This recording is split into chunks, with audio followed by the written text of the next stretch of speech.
Ребята, всем привет! Меня зовут Маша Судовых, я книжный иллюстратор, и сегодня я хотела бы немножко рассказать вам о своей работе и показать, как иллюстрируются книжки. Ну, точнее, как их иллюстрирую я. Вот, добро пожаловать на мое рабочее место, и давайте начнем. Я думаю, стоит начать с того, что я расскажу вам немножко о себе. Может быть, некоторые из вас уже видели какие-то мои книжки и картинки. В Инстаграме меня можно найти под ником Маша Такса. Возможно, вы встречали меня там. Книжки у меня сейчас вышло их всего 6, если я не ошибаюсь. И на подходе еще несколько, в том числе та, о которой я вам расскажу сегодня. Ну а пока я проиллюстрировала книжки, которые вот тут появятся. Возможно, некоторые из них вы знаете и встречали. А если нет, то я надеюсь, вам будет приятно познакомиться с ними и со мной, и с моими работами. Но сегодня я расскажу вам о книжке, которая еще не вышла. На самом деле, я только недавно сдала этот проект, и пока что могу делиться только процессом работы над ним. Вот, я вам покажу в конце чуть-чуть. Мне было очень интересно ее иллюстрировать, я там много чего придумала, и мне кажется, может быть, вам будет любопытно заглянуть за кулисы всего этого процесса. Прежде чем начать, хочу вам рассказать немножко про свой процесс рисования. Я рисую карандашом, простым карандашом, на бумаге. То есть начинаю я с традиционной техники, но это не все. Дальше я подвергаю их компьютерной обработке. Получается, что, наверное, 50 на 50% моих работ сделаны в традиционной технике и в диджитале совместно. Ну, собственно, в проекте, который я вам хочу показать, это книжка для детей дошкольного возраста. Она очень славная, и там главный герой кролик. На самом деле для меня это первый опыт иллюстрирования книжки, где главный герой зверек, а не человеческий детеныш. Вот, и поэтому мне было очень интересно это порисовать. С другой стороны, мне было достаточно тревожно приниматься за него, потому что я не знала, удастся ли мне придумать все так, как мне виделось в голове, когда я прошла текст. Конечно же, все начинается с того, что иллюстратору присылают текст, с которым нужно ознакомиться и сделать тестовое задание по нему. И вот для того, чтобы я сделала тестовое задание, мне прислали отрывок одной из сказок про кролика. Когда мне прислали отрывок текста, я на самом деле сильно распереживалась, потому что текст мне очень сильно понравился. И, конечно же, это здорово, когда удается поработать над текстом, который сильно нравится, но в то же время это большая ответственность. Мне нужно было изобразить на картинке как минимум 2 персонажей. Главного героя и кого-то еще, кого я выберу из отрывка этого текста. Я решила нарисовать его с мамой. Я вам пока рассказываю, наверное, на экране уже показывается что-нибудь из тех картинок, что я делала. Я бы с радостью вам показала это на камеру, но дело все в том, что наброски я делаю в диджитале, и поэтому я не могу их вам показать прямо воочию, вот, но покажу на компьютере. В общем, мне нужно было в тестовом задании сразу же отразить настроение, палитру и как-то так изобразить главного героя, чтобы редактору понравилось, и вся редакционная команда решила, что я подхожу на этот проект. Надеюсь, что мне это удалось, потому что проект мне все-таки доверили. И мне прислали вместо отрывка, потому что, помните, тест я рисовала по отрывку, да? Вместо отрывка мне прислали весь текст. Я распереживалась еще больше, потому что оказалось, что весь текст такой же замечательный, как тот отрывок, что мне прислали, и там очень много милых моментов, очень много трогательных всяких штук. И я поняла, что, во-первых, мне предстоит нарисовать довольно много картинок для этого текста, а во-вторых, мне нужно еще будет оформить художественно всю книжку. То есть всякие декоративные элементы придумать. И там столько всего милого, и она такая славная, что, в общем, на меня это произвело большое впечатление. Я решила во что бы то ни стало преодолеть все свои страхи, связанные с тем, что для меня это такой первый подобный опыт в плане рисования зверюшек. И решила начинать. В общем, для начала мне предстояло прочесть текст несколько раз. И несколько раз это на самом деле не 1, и не 2 раза, и не 3, наверное, все раз 10. Читаю я текст сначала как простой читатель, то есть, чтобы познакомиться с героями, узнать сюжет. Все последующие разы я читаю уже более прицельно, то есть я изучаю детали, я подчеркиваю важные всякие моменты. Таким образом, у меня формируется огромная база всяких заметок, записок, из которых я могу потом выуживать идеи. Кстати говоря, еще одно упражнение, которое я делаю на этапе вычетки текста, это мозговой штурм. Я начинаю с одной какой-то глобальной идеи, и после этого, по мере прочтения текста, добавляла какие-то тоже такие более общие идеи. Потом постепенно я начинала распространять каждую из этих идей, чтобы написать как можно больше ассоциаций с каждой. И тогда получается, что у тебя есть такая как будто карта всего, что происходило в книжке, и всех тех идей, которые пришли тебе в связи с этим. Все это, то есть миллион раз прочитать текст и сделать этот мозговой штурм, делается для того, чтобы вытащить из головы наибольшее количество идей и ассоциаций, связанных с этим текстом. Можно будет эти идеи собирать и формировать сюжеты для картинок. Вместе со всем этим начинает формироваться черновая верстка. Она выглядит следующим образом. Иллюстратор вместе с редактором начинает вставлять вот такие пустые плашки в текст, чтобы пометить те места, где будут иллюстрации. Текст задвигается, чтобы освободить место под эти плашки, и таким образом определяется, какие на них могут быть изображены сюжеты, потому что ведь напротив них оказывается текст, вот, и оттуда можно будет выбирать сюжеты. Решается, что именно на них будет изображено, какие герои, какие персонажи, что будет происходить. На самом деле вы можете заметить, что вот уже я довольно много работы произвела над книжкой к этому моменту, но, собственно, рисовать я еще так и не начала. Некоторые наброски я все-таки делала, и большая часть из них вошла в книжку, но некоторые не вошли или сильно видоизменились, например, вот эти. На самом деле, я, конечно же, уже делала черновые наброски какие-то, но дело все в том, что пока не определяются сюжеты в процессе черновой верстки, да, я не могу начать делать наброски, ведь я же не знаю, какой текст окажется рядом с иллюстрациями. Таким образом, мне нужно было сначала утвердить черновую верстку. И вот когда мы ее наконец утвердили, я смогла начать рисовать наброски для каждой из иллюстраций. На протяжении всего процесса создания эскизов я пользуюсь вот этими сумасшедшими мозговыми штурмами. Когда ты погружаешься в рисование, ты можешь отвлечься уже от текста и не можешь каждый раз перечитывать его целиком, зато ты можешь пересматривать свои заметки и находить там какие-то моменты, которые во время прочтения тебя зацепили. И тогда ты не будешь забывать вставлять их в иллюстрации. Помимо заметок и мозгового штурма, я еще пользовалась референсами. Референсы тоже нужно подбирать, конечно же, отдельно. Это целый процесс нахождения всяких разных фотографий и видео, чтобы понять, как выглядят кролики, как двигаются кролики. Ну, кстати, там в книжке не только кролики.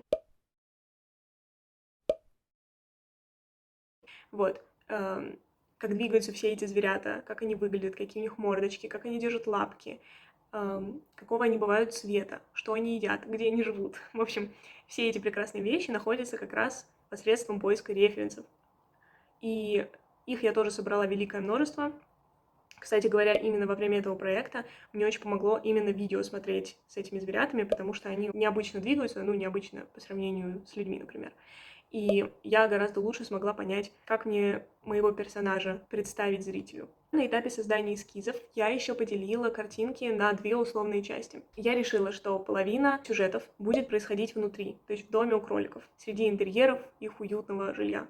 Кстати, они живут в доме, а не в норе. А на другой половине иллюстрации действие будет происходить снаружи. Там множество всяких локаций. Сад, поле, холмы, ручеек там протекает у них рядом с домом. В общем, огромное пространство для творчества. Я это сделала для того, чтобы было большее разнообразие цветов и сюжетов. Разделив на две части всей иллюстрации, я выбрала, условно говоря, две палитры.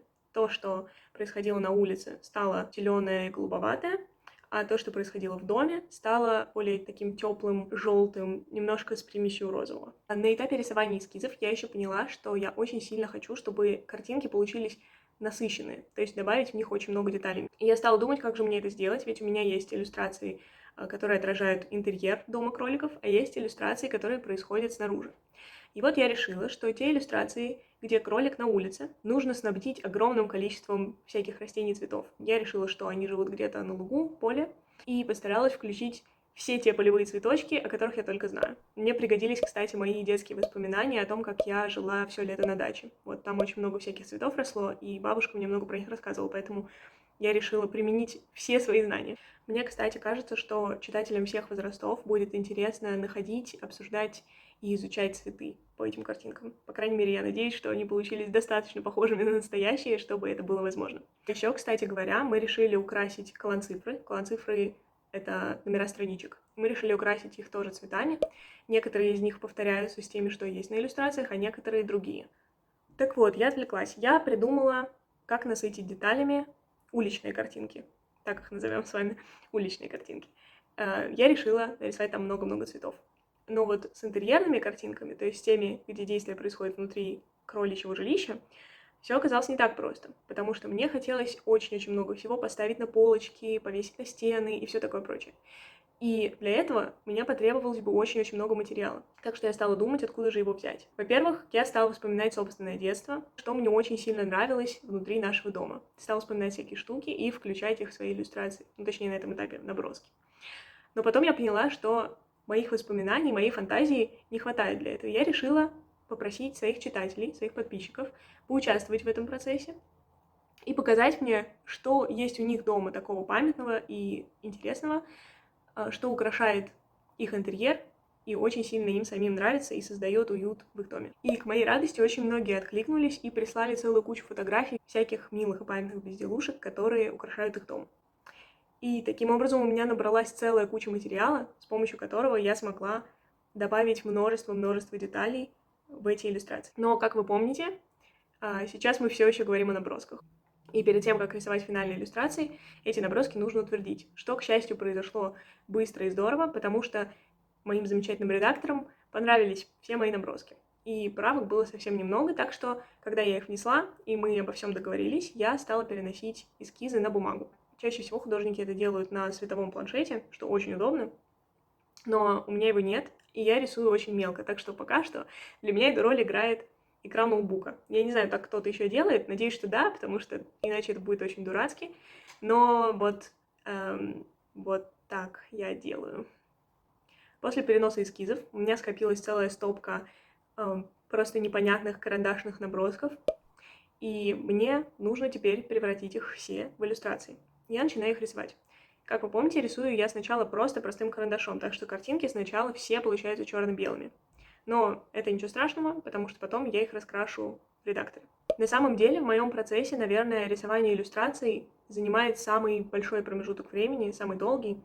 Но, с другой стороны, это такое уже более медитативное, спокойное занятие, потому что все придумывание уже сделано.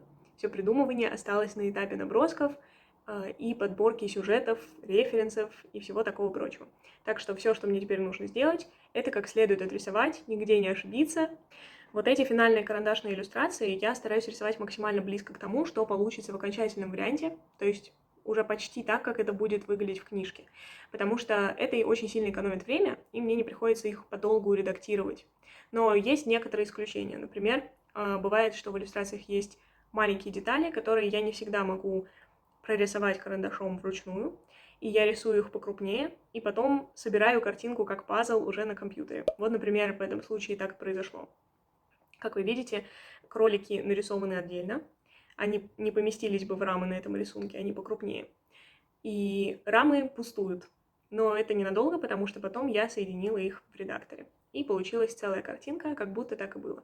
Кстати говоря, еще одна вещь, которую удобно рисовать фрагментами, это все декоративное оформление книжки. Помните, я вам говорила, что помимо иллюстраций в книжке запланированы были еще всякие дополнительные украшения. Мы решили, что нужно нарисовать цветочки для цифр, как я вам уже рассказала. Помимо этого цветочки будут украшать главы. Будет еще несколько иллюстраций для окончания глав. Там остается такое пустое место после текста, и мы решили дополнить его маленькой картинкой. И еще кое-где будут украшены поля. Все это я рисовала отдельными маленькими кусочками и соединяла уже в размер в Photoshop. Соответственно, когда все дорисовано, мне остается только отсканить, я так говорю, как будто это очень мало работы, только отсканить и только покрасить все эти картинки и только привести их в лучший вид, чтобы потом всего лишь напечаталась книжка. Вот так все просто. В общем, на самом деле мне остается их отсканировать, перенести в редактор и потом все раскрасить. На самом деле раскрасить звучит, как будто у меня какая-то готовая раскраска, и я просто произвольно выбираю красивые цвета, и в итоге картинка вдруг получается разноцветной и прекрасной.